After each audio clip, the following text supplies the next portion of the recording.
Welcome back to another episode of the OKC Redcast. I'm Tyler Vaughn. And I'm Allan Langston, and we're here to bring you a third place perspective on Manchester United. Hey, that's not bad. Compared to last year, it's fine, but it doesn't sound... Since we're Manchester United... That's a podium, man. It's true. It's true. It's true. Compared to last year, it's much better, but it still sounds a little weird saying Manchester United in third place. It's a comeback team of the year, man. What a story. From rags to riches, back in the Champions League where we belong. We're joined by a current member, returning guest. It's Kyle Marshall. Kyle, what's up, buddy? Hi, guys. How are you? Doing well. Back. Yeah, it's it was a fun end of the season, wasn't it, guys? I mean, considering where we were not that long ago. What was your take, Kyle?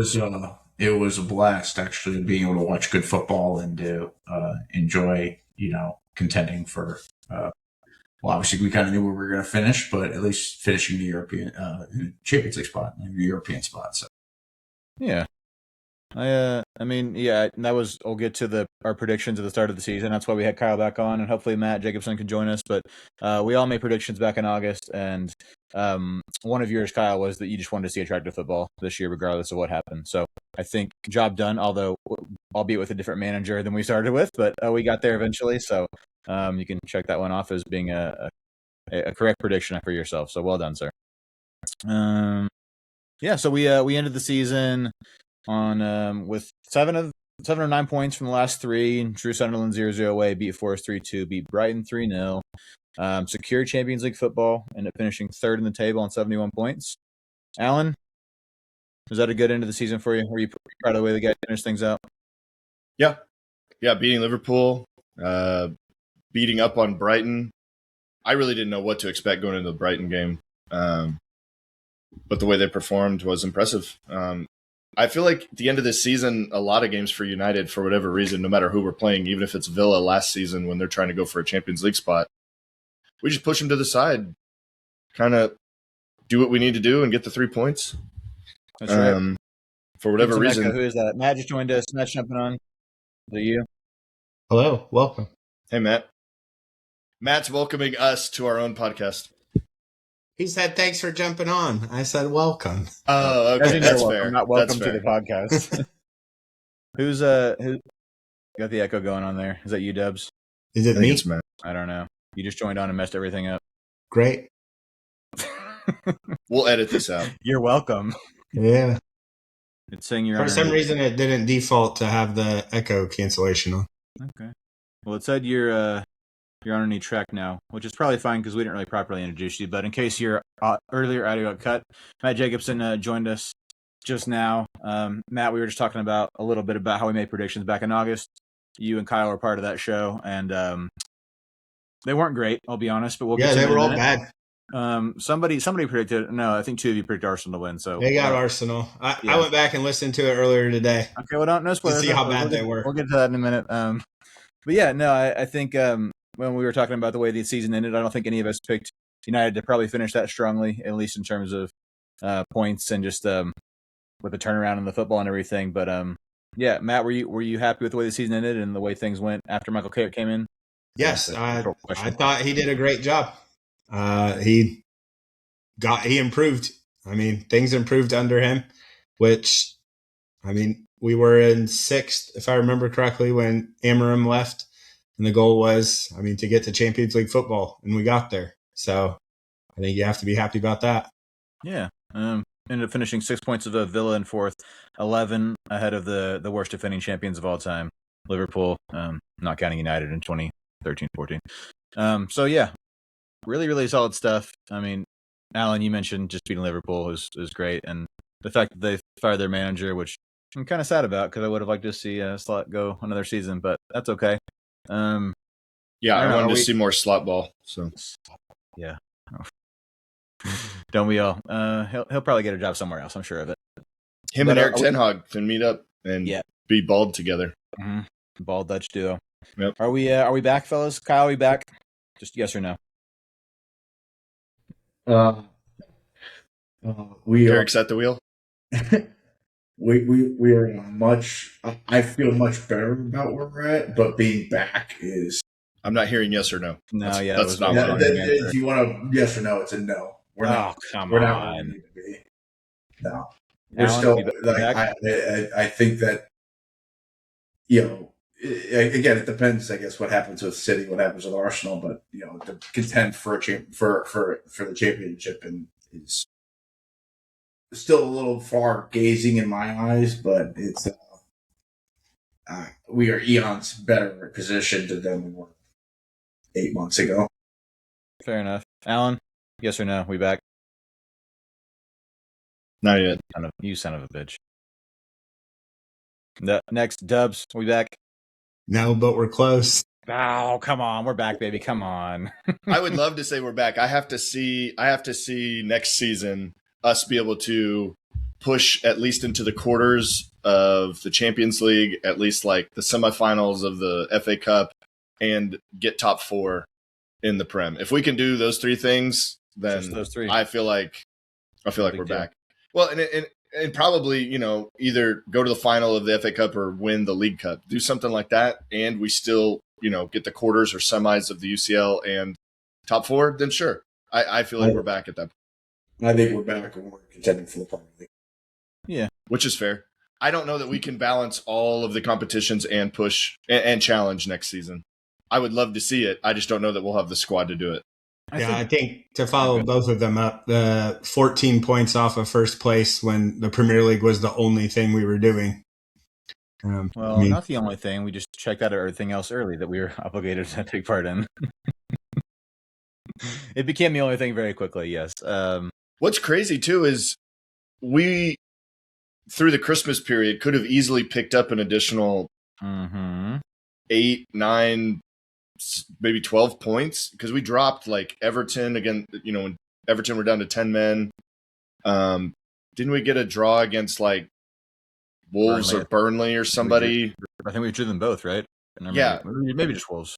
So anyway, those type of games that we should have won, we handled the top 6, if you will, or our usual closest rivals. It was the relegation and bottom 5 teams that because West Ham was another one, even under Carrick. That would have been 5 wins in a row, and we ended up getting a draw, thankfully, to Sesko's weird shot at the end of the game. If we just do the business against the lower level teams, we're right in the thick of it. We're not that far off, honestly.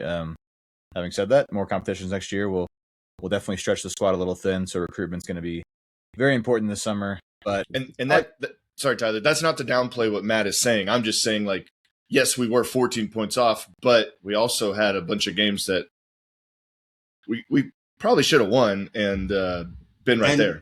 And for sure, weren't we one of the top teams, if not the top team, since Carrick took over? Yes, the best team in the league since Carrick took over. Best team this calendar year, anyway. You have to think about that going forward. Obviously, Amarim had us in a hole to start with. So there's that. It's just you'd like to see the team be better, and with a longer schedule next year, it's going to be tougher. Yeah, it will be. But, being in Champions League is going to lead to hopefully better recruitment. There's obviously more money to spend now, and we're going to need to bolster the squad a bit.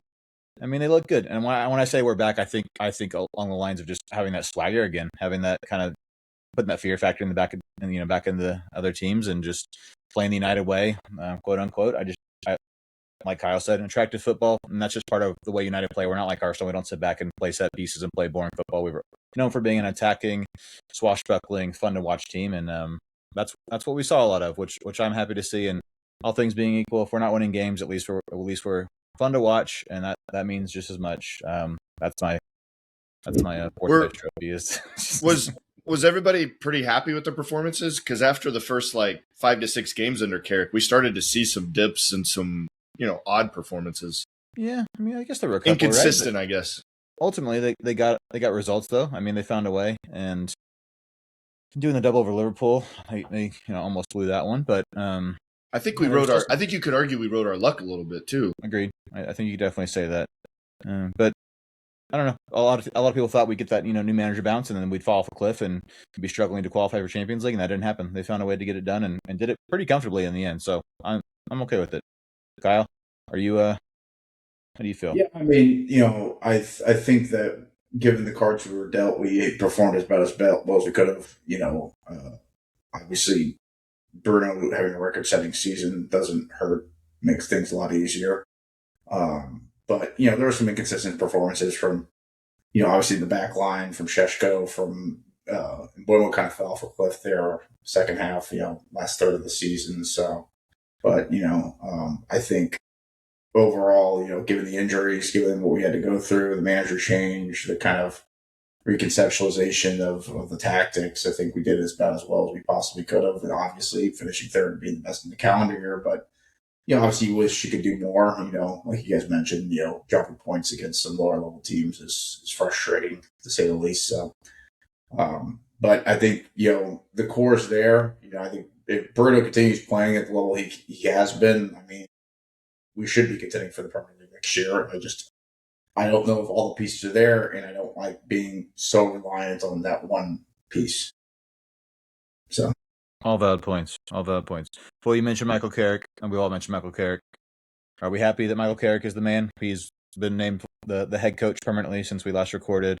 I don't know. I mean, now that Areola was available apparently, and Liverpool swooped him up, are we content with Carrick? Matt, what do you think? I was having this discussion offline with some people. I am content with Carrick. I'm not super excited. I mean, he doesn't get my juices pumping that things are exciting going forward, but I am content with it. He has done a good enough job, I think, to warrant the position. So we will see where it goes. Man, I think we'd all like to know what does get your juices pumping. So. I was going to say, is there a manager out there that was available that does? No, not really. And that's kind of what we talked about. There wasn't anybody that's super exciting right now. I mean, most people are either locked up somewhere. It's just even the guys that are really good. I mean, you're just not sure. They're switching jobs and going other places, and there's nobody that seems to be head and shoulders above the rest right now out there. I'm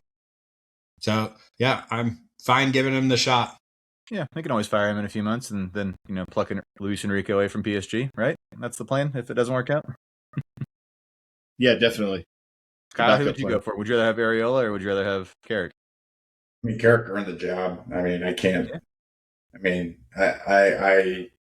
I was a huge critic of Carrick, getting the full-time gig, just because of what he did at Middlesbrough. But he obviously there's something there that clicked, and he earned it. We'll see how it does going forward. I don't want to end up in a situation like we did with Ole, where we kind of burnt the flame too long and burnt ourselves out. So that's my only worry is when you have a kind of a club legend coming back to, I don't want to call him. Carrick was a very good player for us. I don't know if he's a legend, but a player that played for a long time, a Pro League winner for us to come back and manage and maybe tarnish his name with the club if he starts performing poorly. So that's what you worry about. By the way, Kyle, if you're in trouble, blink twice. I'm fine. I'm looking over to a second screen. So.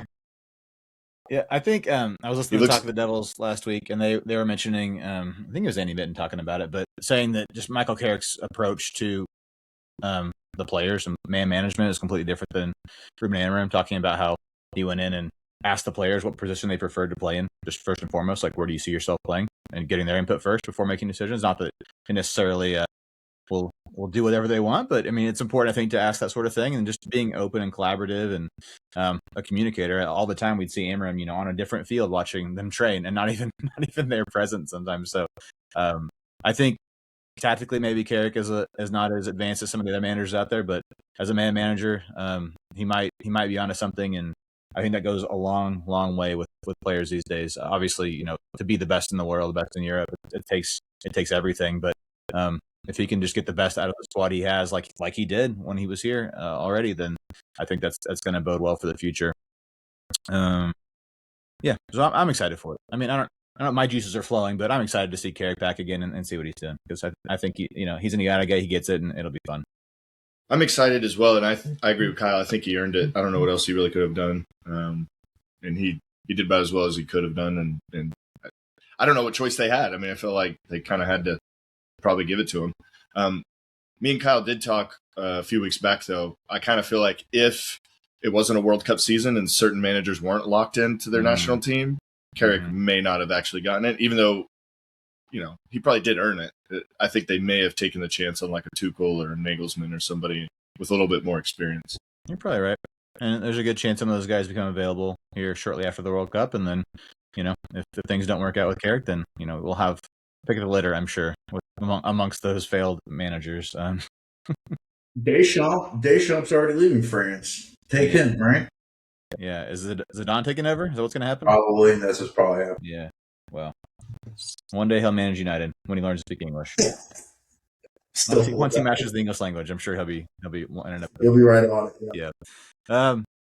But all in all, I mean, it's a solid season, and it wouldn't have happened without the play of Bruno Fernandes, and he racked up almost all the awards so far. I think it was PFA Player of the Year, Premier League Player of the Season, the Writers Association Footballer of the Year, the United internal awards, Ballon d'Or next when he wins the World Cup, probably. I don't know. We'll see. But we want to do our own end of season awards here and kind of highlight, which I think we're going to have a lot of overlapping answers here, but I'll just start with Kyle. I'm going to go in order of the way you guys are on my screen. Kyle, who's the player of the season for you at Manchester United Football Club's first team? Oh man, what a hard question this is. We could make it outside of Bruno. Okay, yeah, do it outside of Bruno. Outside of Bruno, probably Casemiro. Actually, in my opinion, okay. He was just obviously the at the beginning of the year everyone wanted him out of the team. It was shocking, kind of his performance and the level he was playing at, and then it was just like a totally turn back the clock 8 years back at prime Real Madrid. Casemiro was showing up and scoring goals just everywhere on the pitch. It was like a total revitalization. So, I was really excited to see him actually perform that well. Obviously, he's gone now, which is kind of necessary, I guess. He's 35, something like that, 34. He's in his mid-30s, so time to come to the retirement league that is the MLS now. So but no, Casemiro was great. He was definitely probably my player of the season on San Bruno. All right, Dubs, what do you got? Who you got? I really like Casemiro too. I'm going to toot Allan's horn for a second here. Listening to that August podcast, tooting my horn. My 11 going in, I had Ugarte in there, and Allan put Casemiro in because he was only playing once a week and thought he was going to have a great season. And best season he's had with us. So, he was a real. They use the phrase linchpin of the defense. He was definitely somebody we needed out there. I thought Dorgu came on late too and was pretty good for us. I guess I'd second Casemiro for leaving Bruno out. All right. Allan? I think Casemiro is a great shout, but my initial thought was Lammens. I think he's been amazing back there. And to not toot Tyler's horn, last summer he didn't think we needed a goalkeeper. So did I say that? No way, I didn't say that. Just want to put that out there. There's no way I said that. Fake news. I think last season there were games where we were almost playing 9 versus 11, having Højlund up front and Onana in goal. And I think getting those players out of the squad and replacing them with clear improvements, especially Lammens at the back, just calming everything down has made it. I think it's just been a huge improvement for the team, and I think even the defensive players back there just feel a bit calmer with Lammens in goal. And more confident. Jumping back to awards for a second too. The other day he won Transfer of the Year for the Premier League. He did. That's one of our awards. So, but I guess that'll probably be everyone's. Maybe not though. I'll go with outside of Bruno. I'm going with Cunha. I think that he was a workhorse all season long, and obviously maybe a little slow to get started stats wise and everything, but just the work he put in, a shift every game, and obviously scored some incredible important goals for us, and appears to be a leader. Guys want to play for him, and he loves the badge, loves wearing the shirt. So, if it wasn't Bruno and it wasn't Cunha or Lammens, then or Casemiro, then I'll go with Cunha. I like Cunha a lot, and I was really excited that we signed him. I knew he was going to be good, and I think he met and probably slightly exceeded expectations for me this year, and hopefully he kicks on next year and becomes one of the best players in the squad. I do want to give a shout to Luke Shaw's season. That's true. Yes, of course. It was like Comeback player of the year. We'll give him that. Like and like for the first time since he joined United, he played every match. So it's like, it was incredible. So shout out Luke Shaw. I know he's a listener, so he'll appreciate that. It is a listener. Shout out Luke Shaw. Got himself a Premier League goal too. He did. In first in like 3 years, maybe. Yeah. The last one I could think he scored was against City in that derby. As many goals as Garnacho and Liam Delap. Amazing. Yeah. Gosh. Oh, good stuff. Yeah. So how about what were we talking about? Oh, signing of the year. Yeah. What do you got there? I guess we Lamans. The consensus is Lamans. Yeah. I mean, but you can argue Cunha and Sesko got 11 goals in the Prem. So and Mbuma was Mbuma started off great. Mbuma would be my second. Yeah. He tailed off after AFCON, man. Him and Ahmad both. I don't know what happened there. Still can't figure it out. I think Lamans ended up having the most, I don't know how you word this, stopped XG. It was out of the Prem. Prevented goals. There you go. Thank you. 6.5. Yeah, averaging. So yeah, great. He was. Which was impressive. Yep. He's the next Courtois. I'm just going to call it now. So everybody get excited. Okay. Yeah, I'll take that. Real Madrid will probably come calling in like 3 or 4 seasons. So probably just heads up. They're probably already calling.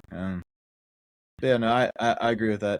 Anybody else have anything outside of Lamans? Really? I mean, just on business alone, and the fact that he was less than 20 million pounds. Yeah, it was nothing, right? That was peanuts for a guy of that quality, and still has an incredibly high ceiling. We still haven't seen the best of him yet, but yeah, important save. Just kept us in so many games. I'd like to see him continue to repeat it. Obviously, he's still young, so as long as he can keep with this form, he will take Courtois' spot in Belgium's team. Hopefully not at Real Madrid. So, yep. What about young player? I mean, anybody have any opinions on the academy? Who they thought had a great season? Just outside of JJ Gabriel, just being a world-class talent. The only highlights really were not. I don't know about only highlights, but most of the highlights were JJ. So yeah, I still want to see. I still want to see Thwaite because from what I have watched, Thwaite has looked good in midfield for sure. Shea Lacey, nice player, and had a nice cameo at one time for the first team, and then got red carded, hurt, and derailed the season a bit. Women's player. I mean, anybody got any thoughts outside of Jess Park? Anybody? Park? Yeah, I was going to say Park. Probably. She's brilliant. Yeah. Shout out to Fallon Joyce, the goalkeeper, American goalkeeper. She was very, very good this season too, and kept them in a lot of games. Yeah, she was. How about goal? I think we could probably have some different answers here. Kyle, what's your goal of the season? Luke Shaw. It's probably I love Casemiro header. No, it's probably it's the goal against it's Harry Maguire's goal on the cross at Anfield. Yeah, across from Bruno. Mostly the Bruno assist was incredible, and obviously at Anfield to win the game. Bruno's first assist of the season too. It came in October, by the way. It was thanks, Amarim. Yeah, it was awesome.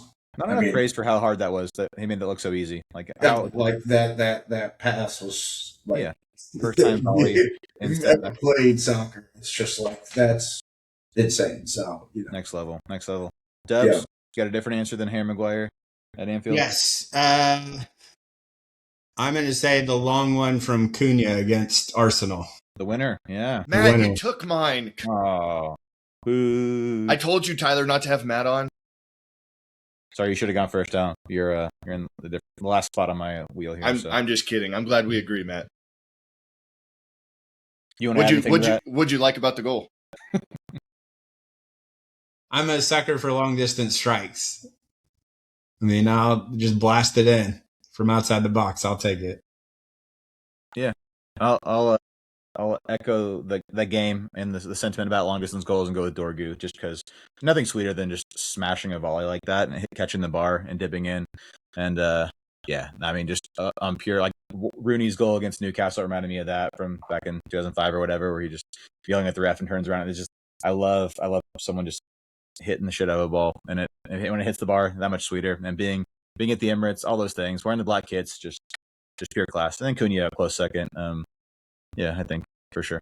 I like Cunha's a lot because it was right after they scored. The fans were super excited. They thought they were going to potentially get a winner, and we immediately just put it to bed. And I love a good curling goal like that, even though it wasn't from like the opposite side to the far post.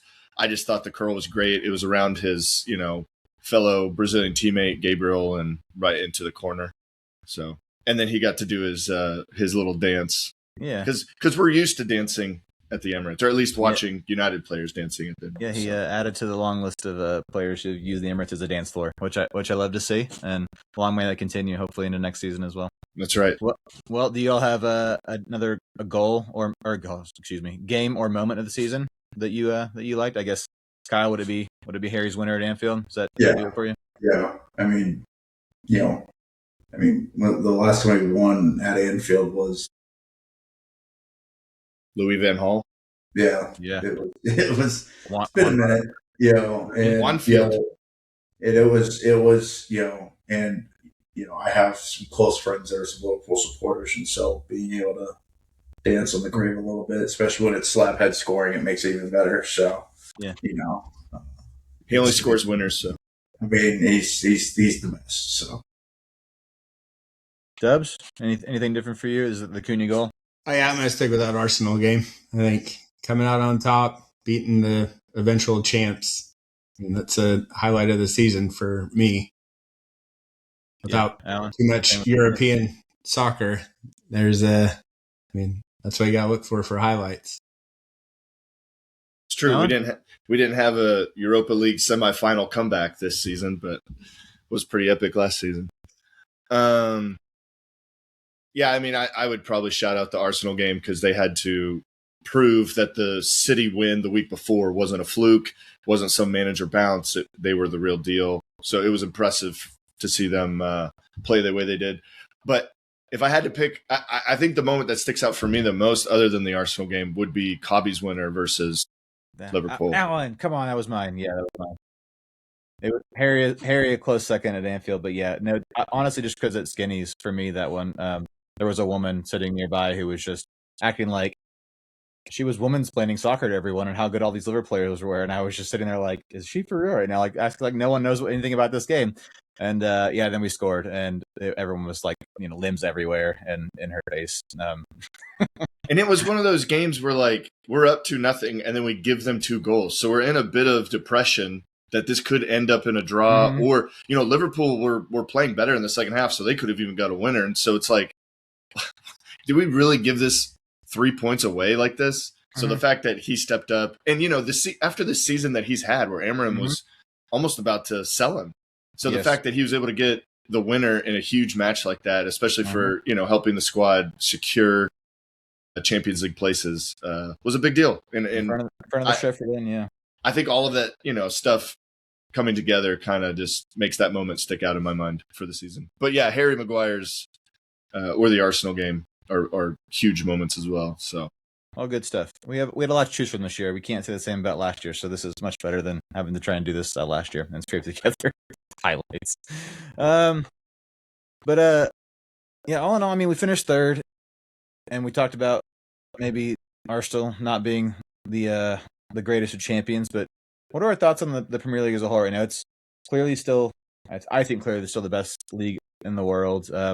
We get 9 teams qualify for Europe out of it somehow. I'm not even sure how that worked out, but it did. Do we feel like this is a quality year for the Premier League? Is Arsenal an all-time great Premier League champion, Kyle? Will they go down as no? Not as good as United. They're very good. But their style of the way they play is not conducive to long-term success, in my opinion. They, obviously, you make the Champions League final, you win the Premier League, you have a very good team. But, when you watch the Champions League final, you watch them play, even in the Premier League, it was just so 11 men behind the ball, 10 men behind the ball, just defending for their lives. And I don't see that as being sustainable because, again, you make, like in the Champions League, they give one penalty, then they went to penalties, and that was it. Like you play like that, you're playing on a razor's edge. You're nowhere near the greatest defensive team of all time statistically with that Chelsea season under Mourinho, and so I think that the Premier League still head and shoulders the best league in Europe, in the world. It's not even close. It's just the parity has gotten so good. The floor has come up so much higher than it used to be. And so when you have that, you're obviously going to have, these champions that are going to come up like, this year, and Arsenal are they're rightfully champions of the Premier League, but they're not the 100-point Man City teams. They're not the United teams of the past where, there's this certain sense of dominance when you're with them. Arsenal is a very good team, but they need to work on a few things if they're going to continue to be successful, in my opinion, because there's ways to get around. Obviously, there's ways to get around. We beat them. They have vulnerabilities. So, did you all see Theo Walcott ask Rooney if this current Arsenal team could beat the 2008 Champions League United team? And the best part is that was before, they played each other. It was like the week of leading up to the Arsenal game. And so the memes afterwards, if they couldn't even beat the current United team, was just amazing. It's there's all kinds of videos comparing this Arsenal team to, the Man City teams of the past, the Chelsea teams of the past, the United teams of the past. And, there are certain players that you could say, yeah, sure, they'd make those teams, but there's not many. They probably don't even beat the Leicester of 2015. Come on. Leicester. Player for player, probably, but they if you look at the way the table and the history of it lines up, this Arsenal team isn't that much better than that Leicester team. Vardy scores a hat trick on them easy, no doubt. Yeah, prime Vardy probably, because he'd run right through that defense without even thinking twice. Him and Mahrez would. He'd have 5 Red Bulls right before the match and 2 at halftime. Dubs, what do you think? Are you impressed by this Arsenal squad? I think they're good, but not one of the all-time greats. I think the league, though, is better overall. Like Kyle said, the parity is good. I think we had 2 of the promoted teams stay up this year, and Sunderland got pretty high up there, too, to finish. So that was interesting to see. I think it's just a lot more competition down at the bottom. Even Burnley, who was relegated early, kept City and Arsenal kind of on the ropes for a second before they both pulled out some close wins against them at the end of the season. So I think the parity's good. I think it makes every match, every weekend more interesting, which is what you want to see when you're talking about a league as a whole. There's just not a lot of cupcakes on the schedule anymore. No. So I think that's good. But back to the Arsenal, if I'm impressed by their dominance, they only lost 2 games less than us. If we got rid of some draws and took advantage of some of those, we're obviously closer. I'm not saying we'd win the league, but I think they lost 5, we lost 7. So not a dominant performance for a champion, but they earned it. They did better than everybody else. Yeah. No red cards, no penalties conceded. That's pretty impressive, right? Got away with that all season somehow. I'll never understand that. But until the Champions League final. Yeah, until the Champions League final. Perfection. Loved it. Allan, is that a no from you as well? They're a mid champion. Just like Liverpool last season, I thought Liverpool was more the default team. They were the most consistent team. They weren't a great team. They were just the most consistent. Arsenal honestly tried to give it away, but City aren't strong enough yet to really go and win it. Like they needed to do after they beat Arsenal at home. I don't find them super impressive. I just think they're the most consistent. I think, honestly, the most impressive team to me in this season was, you could argue Man United since January, but I think what Sunderland's done has been really impressive when you consider the summer they had. Like they made good transfers. A lot of people picked them for relegation, and now they're in Europe. Did they get Conference or Europa? I don't remember which. Europa. They got Europa. That's really impressive for a promoted team to do as well as they've done. They also beat Newcastle, I think, in both matches, which is their biggest rival. So they had a really impressive season for coming up. So yeah, and like everybody has said, I think the parity in the league is the best in the world. If you look at like what each Premier League team earns, depending on where they finish in the table, I think you have to get 8th place to equal what Barcelona just got for winning La Liga. So that's how much money is in the Premier League. Like there is so much money in this league, and that's what is allowing all these clubs to get all these good players around Europe and around the world and be so competitive. Well said. Well said. Well, looking back on the season, the four of us got together way back in August of 2025 and laid out our predictions for the season. And so I want to look back at some of the highlights there and point out a few of the other bullet points. So did you make a montage for us? No montage. I don't have the kind of time or the technology. Nope. Tyler, nope. I'm just going to read them. I typed them out. I transcribed. So I'll start with you, though, Allan, just because. So your first prediction was the Amorim system would not work, but you gave them the benefit of the doubt and said you'd give them the whole season unless we were in 15th by November. So, I mean, you were right, but kind of. Should he have given him more time? You were in 6th, I think, right? Whenever he got the X. So, yeah, not bad. But your predictions. Arsenal as champions. Very good. Liverpool 2nd, Chelsea 3rd, United 4th, City 5th. And then you said you would take 4th through 6th, anywhere in there, qualify for Europe, and a domestic cup final. Didn't even want a trophy, just a cup final. So would you say that's pretty good? You got the champion right, so kudos to you for that. I got 2 of the relegation teams correct as well. I know we probably didn't cover that in the pod, but no, it's at least got 2. No, very good, very good. Dubs, you had Liverpool winning. Yeah, shame on you. It's regrettable. It's a regrettable podcast. I came for accountability. I was told this would happen today, and I still came. I just want to point that out. Good man. Good on you, Matt. Let's see. You had Arsenal 2nd, Chelsea 3rd, City 4th, United 5th. Would take top 6 and thought we win a trophy, a domestic cup, FA or the league. So, you're in 2nd to Allan because he got the winner. So, Kyle also had Arsenal, Chelsea 2nd, Liverpool. Then it kind of went off the rails with you. You kind of just started rambling. It was Liverpool, I think, 3rd, and then City you said in the top 4, and then you said Newcastle 5th, and then you said United would finish 6th, and you were fine with Conference League. You said success was playing attractive football and finishing 6th, so great success there. Yep. And you said we were still a season or 2 from contending for the top 4. So, woof, Kyle. Not great. And you also predicted you would come to Skinnies this season, which you did not. So, massive, epic failure. Big mess. I mean, you got the champion right, but you got a lot of other little things wrong. Yeah. So I think Allan might have won predictions. I said City, Arsenal, Chelsea, Liverpool, United. So I think Allan was the big winner, maybe. I never get predictions right, so I'll take it. Yeah. Very good. That's why I don't bet. I'm not a betting man because I do not get these things right. Yeah, no, that was pretty solid. I mean, we all had Chelsea though in the top. Yeah, we all had Chelsea out there. They had just won the the big preseason tournament. So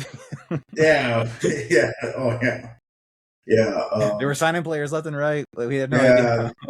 We should have known 2 managers in a season. Yeah, we should have known when they signed Garnacho it was going to be a downfall. Yeah. Very good, very good. Well, Allan, how much time you got? I know you got to jump off soon. 10 minutes. Yeah, about 10 minutes. Should we make really early predictions for next season and see how bad those turn out? Sure. United 1, and then the rest I don't care. That's it for me. Distant second for whoever comes in second. You think Tyler, what do you think the chances are of us actually winning the league? I'm going to need to see some signings first. I need to see a lot of signings. 4, 5 if we get rid of a couple of players. What positions? Like 3 midfielders, and then cutting into our transfer talk right now. Let's jump into it. Let's do transfer stuff. I think we need a couple center mids. If Ugarte leaves, we need 3 probably, which it sounds like Ederson deal was just done in the last hour. Close that. So I don't know much about him, Kyle. I'm hoping you can lend some of your knowledge to him, but I know he's got good stats and seems to be a very physical presence in the midfield. So I'm excited about that one. I would love Mateus Fernandes from West Ham. And give me Baleba while we're at it. We got Champions League money to spend, and then we need a left back probably, depending on what happens. I don't think Luke Shaw can go another season uninjured, and we'll probably need some help there. Probably a striker, some sort of left-sided player, maybe, unless we're gonna really bank on Dorgu being that guy. Rafael Leao is wanting out of AC Milan. Can we splash some cash there? I don't know. There's a lot of different ways to go. I don't know. We need 5 guys. I think probably. Yeah, I think at least 5. I think at least 5 guys. Yeah, I'm the same. I think like 3 midfielders, a left back, and then somebody that can play across the line. There's been a little bit of talk of Bowen from West Ham just because it would be, sort of a deal. And he's played on the left side some, not he's a fine lot. Squad player, yeah. Yeah, he would just be a good squad. I've liked Bowen as a squad option for a bigger team for a couple of seasons now. And whenever I see him come on for England, sometimes he looks like the best attacker outside of Harry Kane that they have. So anyway, I think we would probably need someone that could be versatile. I would be up for signing a left-sided player and a backup striker to help out Sesko. I don't know that that's going to be in the budget, but I would imagine any Welbeck for £10 million or whatever. Dude, I would take that. There's got to be some strikers that are what's his face at Juventus? Vlahovic? I think he's out of contract. Oh, is he? I think so. Probably big wages, though, I'd imagine. Maybe, but maybe he'd be willing to come and not do the big wages. I know it's a big if, but I'm just saying you could maybe get somebody like that to come help Sesko out. But I'm in the same boat. We're going to need 5 to 6, and hopefully some sales would help spur that on. Dubs, what do you want to see? What are we going to see? You've listed a lot of the people I already had. The midfielder for sure. You're welcome, Matt. Yeah, left side. I had Leao on there too. Ndiaye from Everton, I thought would be good just because we had quite a bit of success bringing in players from other Premier League teams and bringing them up to United with Cunha and Mbuemo. I thought maybe that would work out, assuming that's someone they're looking at and think it will work out. If they go that route, I have a feeling it would work. They seem to have success pulling from the teams below us in the standings and working out right now. We'll see how it goes. I thought a cheaper striker option might be Mateta from Crystal Palace. I like that a lot, yeah. Just somebody that wouldn't necessarily take over from Šeško, but could compete for the spot and be a really good backup, especially if we have quite a deep run in the Europe where we need some legs up there. But yeah, I mean, Ederson, Fernandez, Baleba, Rogers from Aston Villa. I had him on the list. But yeah, I think you guys have covered the other ones. Yeah. But yeah, it's got to be, I'd like to get 1 or 2 big ones and then, yeah, probably 3 just squad players because we need some depth for sure. I think the academy kids are going to play a big part in things. So we'll be really banking on that, and they'll get a fair run out in preseason on the tour after the World Cup when most of the guys are away. So I really hope that the likes of Shea Lacey and JJ Gabriel and Jim Thwaites and Kakanki and them can step up and do a job because we're going to need everybody we can get next year playing 50-plus games, going from whatever we did this year, 40-ish games to 50-plus. God willing, 60 games. We'll see. But Kyle, nobody aged a year only playing 40 games, right? We're just still the same age as last year. Yeah. Kyle, you're the big international football guru and knowing every player in every league on every team. What are you thinking? I sent Allan the meme the other day about Ederson. They were signing him, considering our history with signing 4 players from Atalanta. Yeah. As long as he's not paralyzed, I think that's a win. Elaborate. Højlund, Ahmad. Yeah, but I guess Ahmad was the only exception to this. But it was Højlund, and then it was God. I can't remember. But anyway, Højlund's kind of the big one that made me giggle about that. But now that Leao's leaving AC Milan, obviously that'd be a fantastic signing for us. I think he would fit in well as a left-sided player. But, there was rumors earlier in the year about signing Vinicius Jr. I like Vinny. He's a little bit of a head case, obviously, which Brazilian isn't, especially Brazilian attackers. So Pulisic has been linked too. Pulisic, I think, could stay in AC Milan. I think his second half of the year at AC Milan was terrible. That's what, if you listen to the U.S. men's national team talk going to the World Cup, a lot of people worry about that. I've loved Tchouaméni since he played in France. So if we could get Tchouaméni, just because he is a rock in defense, he can play center back if you need him to. He is everything that you could want out of a. You think that's realistic though, based on what's going on there and how they want to keep? I think he's considering that he got in a fight with Valverde. Yeah. But he got and Mourinho coming in and being Mourinho, and I think it's a possibility that we can possibly get Tchouaméni. I think they'd sell Tchouaméni way before they'd sell Valverde. So I think that's a possibility. But I agree. We need some signings. We're going to have to get some value somewhere because I just don't see the club wanting to spend huge sums on a bunch of these players. So. It could be some loans. It could be some, pulling a Jared Bowen off of a relegated West Ham side. I can't remember that South African kid from Burnley, but, just trying to get some value and some young, players that could do a job in a League Cup, in an FA Cup type thing to, spell some of the guys out of there so that way they're not playing all those matches. I think would be a big help for us. So, but, yeah, I also want to throw it out there to the group. Carrick's back, so is Rashford, because Barcelona's probably not triggering that. They don't have money for Rashford. They have money for everything else except for Rashford. Yeah, spending $80 million on Gordon. Yeah, that is wild. Just wild to me. So I don't know why. I don't really rate Gordon. I think he's athletic, but his decision making is just. Yeah, I think he'll do well in Spain. Maybe.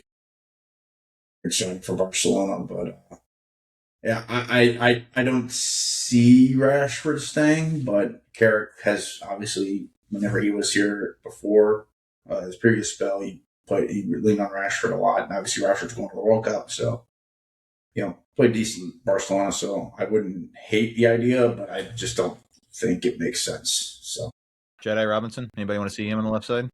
I'd take Jedi. That'd be a good left back to have, Yeah. Silva just left Fulham today for Benfica, so new manager coming in there. I mean, maybe there's some unrest. I'd take him. I second Kyle. I think Tchouaméni would be my top signing for sure. It's expensive, and I don't know if they want to get rid of him. So I mean, I would love that, but it's a bit of a long shot. Anderson would also be my other top pick, but I think he's going to City. So yeah, but I really like Fernandez at West Ham. So if we can get him through the door with Ederson, that's a really good start. They want like £80 million or something, I read, which is it's insane. There's no way. A relegated team, yeah. I think on transfer market he's at like 45 or something like that. Euros, would fairly close, but we'll definitely see some deals done, no doubt about it. And it sounds like we're already talking to Tejas Fernandez. The Ederson deal is just been completed, so if we can get a few more guys in before preseason starts, then I think great success. And then we'll see what happens with the kids as well. Speaking of the kids, quick academy update. U18s had an unfortunate end of the season, lost to City in the FA Cup Youth Final on a heartbreaker 2-1. Gabo Kakanki equalized late in the first half off a very nice cross from Jim Blades. I don't know if you guys were able to watch any of that, but it was an incredible ball. And those are two guys we'll be hearing their names a lot over the next few months. And then similar end of the season for the U21s, losing in the Premier League 2 final against Brighton 1-0. But yeah, I think Gabriel, Thwaites, Shea Lacey, the Fletcher twins, Kakanki. I think we're going to see a lot of kids get some time with the first team here. So hopefully they can step up. And I mean, I haven't watched a lot of Jim Thwaites, but I hear really, really good things about him. And being a holding midfielder, I think that he might have a job to do if he can really impress on the tour. Kyle, what do you know about Thwaites? Anything? Nope. Well, we have enough games next season if we can actually stay in, the cup competitions that he should potentially get some game time. Yeah. No. I'm excited. I'm excited to see what they can do. Youth courage success, it's United way. I always love to see what the kids can do, and we've got a nice crop of kids coming through, and they're very exciting. And if not, maybe we sell them and make some money. We'll do the Chelsea thing and just get rid of all our best young talent. But the women's team, disappointing into the season and finishing fourth, so one place out of the Champions League spots, 9 points off. And not great. I assume Skinner is probably on the hot seat, but we'll see what happens there. They might be content with finishing fourth and seeing what they can do and retool that squad because they lost a few players again. So we'll see. And fellas, last thing I had on the list was talking about the World Cup. Anybody want to dive into that and talk about non-United or I guess somewhat with United players that'll be involved? But any predictions on who's going to win? Kyle? I think Spain should win on paper. Oh, are they the favorite? Spain should win on paper. Who's the favorite? Is it Spain? No, France. I think is a slight favorite, but Spain is right. I think are tied. Yeah, and really, but Spain's the European champion. Spain is they're I think on paper, just because of it being a World Cup and what you need, kind of a World Cup team, I think Spain has. Obviously, France has the experience, but France can be very France, where you could just get chaos. And, I think France's defense is going to struggle, especially with rumors that Saliba might not be able to go with a back injury. I think that could be a big hindrance and hamper for them. But Spain saying that Unai Simon is their number one when you have David Raya and the kid from Joan Garcia from Barcelona this season have had much better seasons than Unai Simon, who barely survived at Athletic Bilbao. I think England is probably they'll make it to the quarterfinals. I could see them like they do. Yeah. Yeah. I don't see them making a very deep run. I'd love to see the U.S. get to a round of 16 match and win a round of 16 match. A round of 16, though, is going to be extremely difficult when you get to that level at this World Cup, just because of the way that these are going to work out with third-place teams and things like that. So, hey, guys, I'm sorry. I got to jump off. Right, but no, you're fine. You're fine. My picks, Portugal and Bruno wins the Ballon d'Or. So there you go. I like it. Thanks for jumping on, Kyle and Matt. It was fun. I gotta run. For bringing this up again the next season. Good. Let's do it. I think Portugal's in shout, but I wonder what a 41-year-old Cristiano Ronaldo can do in a World Cup. Will he start? Is he supposed to be starting? Yeah, because Gonzalo Ramos isn't there. So okay. He'll start. But I think that given the format of this, like if you win your group, you're going to have a very easy round of 32 match. Yeah. But then when you get to the round of 16, it's going to really start to get really contentious really quick. So yeah, Dubs, you're not going to get the lucky. This fluke happened and this team won their group, and now this powerhouse is on risk of being knocked out. It's like, no, they're going to finish third and they could end up in a huge round of 32 match. So yeah. Dubs, what are you thinking? Who's your favorite to win it? I got France. I think they're going to pull it out this time. Pogba eligible to play? Can Pogba play? Anywhere he wants, I think. He can join any team he wants. Did he get selected? Yeah, I think I feel like Mbappe's probably got something to prove, just with how everything's worked out for him the last couple of years. So I see him having a big tournament. His Real Madrid venture hasn't paid off for a while. Yeah. He leaves, PSG wins two Champions League. Yeah. Wild. So yeah, maybe he's the problem. Who knows? We'll see. But I think he's got something to prove. My bold prediction is that Erling Haaland's going to win the Golden Boot, but nowhere to get knocked out by the. You think they make it that far though? Either way, I think that he's going to win. Yeah, he's scoring that many early. He's going to score it's going to be like whenever he was in the U20 World Cup and he scored 10 goals, 10 goals in 3 games.